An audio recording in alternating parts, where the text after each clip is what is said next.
Welcome to another Eagles Bingo Topics. We're going to look at a myriad of things connected to the Philadelphia Eagles, starting here today with the Eagles' issues with their culture they have in the building, all the way to the linebacker rankings, because we're going to look at them tomorrow during the combine, as well as the edge rushers. What's up? It's your boy Cintron coming back at you with another analysis video, and I kid you not, that's my real name. First up here, the Eagles had better repair their culture. So we know that the 2023 season went down in flames with a 1-6 finish, closing out the season with a loss to the Tampa Bay Buccaneers. And things went pretty horrific, went pretty left pretty quickly. And Nick Sirianni, well, it starts with the front office, who installed him. So they believe in this CEO head coach who has expertise on the offensive side, but whose offenses have failed under him, mysteriously. Anyways, we got rid of most of the defensive staff and have brought in Vic Fangio to lead the charge there. He's a veteran coordinator, and he's brought in a lot of his guys on that side of the ball, including guys from other organizations. And Kellen Moore will be charged with leading the offense, and hopefully it'll be left up to him.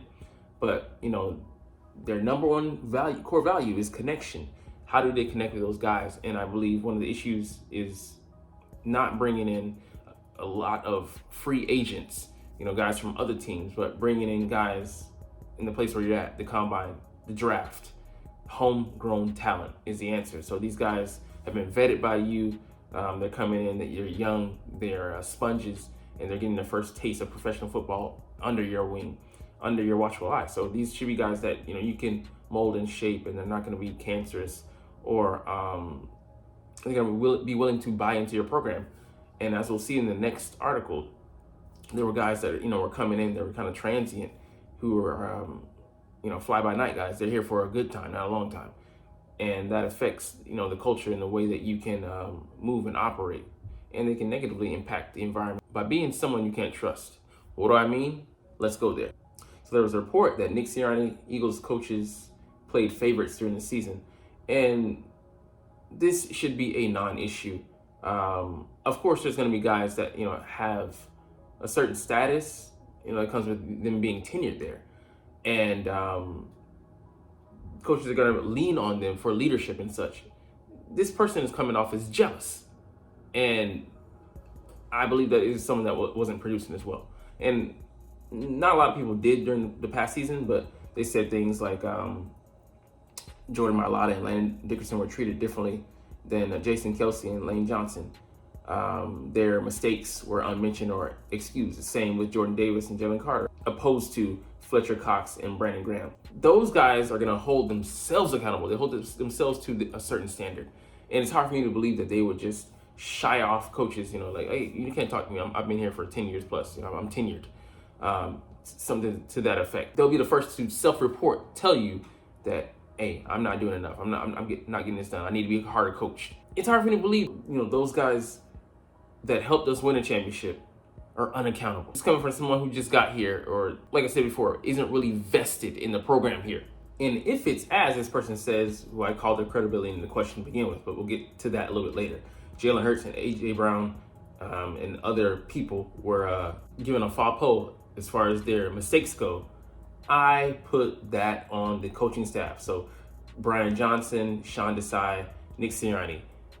You got to hold these guys accountable. You're the person that's supposed to be holding them accountable. You're the person in charge on that side of the ball, whether they like it or not. And there was a report in this person's report that Brian Johnson was intimidated by A.J. Brown or something to that note, which is, I don't trust the source. Anyways, Marcus Hayes, this is the same guy who went to another guy who remained anonymous, a turncoat, and reported on the ills of the locker room. Bro, put a face to the person reporting on this. Otherwise, it's just hearsay. All this dude does is incite speculative reports on the Eagles with no concrete basis, because we're going on a faceless name that won't even come out and have the balls to stand on their words. Like A.J. Brown said, this person is a huge part of the problem with the Philly media. All we're chasing is a dollar. Marcus and likeness should be placed on that dollar bill because he fits the description to a T. But even a broken clock is right twice a day at the very least, because the Eagles' 2023 issues may be impossible to overcome in 2024. I'm not saying they can't, but these are a hell of a lot of things they've had to deal with.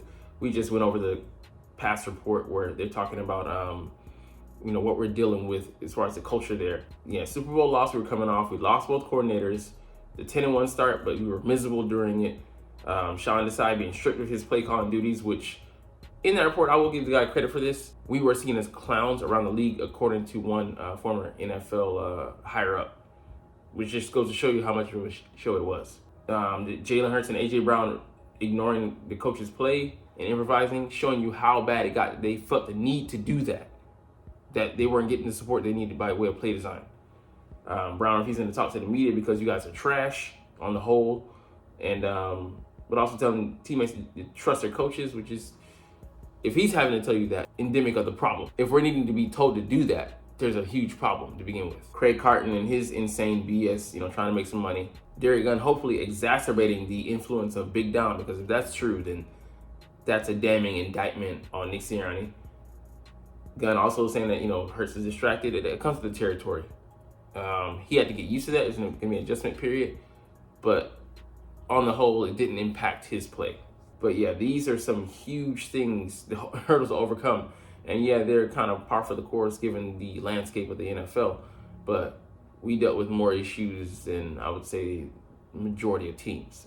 So we got to get that stuff ironed out going into this new 2024 league year. But now on to the combine, because it's here, most likely when you're watching this. NFL draft 10 combine players the Eagles should be watching closely. So there are a lot of guys on this list, but we're going to look at the guys that are going to be debuting tomorrow, the edge rushers and the linebackers.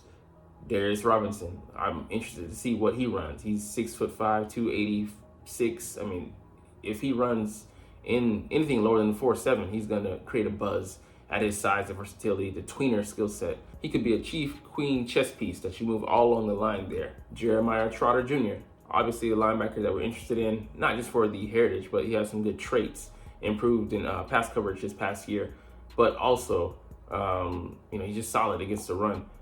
But how is he, how fast is he? He's physical, but that could knock his stock a little bit. What could be better for us? Peyton Wilson, do-it-all linebacker, older, but the medicals, they're gonna, really be checking that out. Dallas Turner, he could be a top 15 prospect, but some knocks could have him falling into the 20s. It'd be interesting. I don't think he falls that far. I think he goes anywhere between 13 and 20. So that would be a good range for him. Sub 255 pound frame, but he has some good production there, and he's coming from a solid program in Alabama.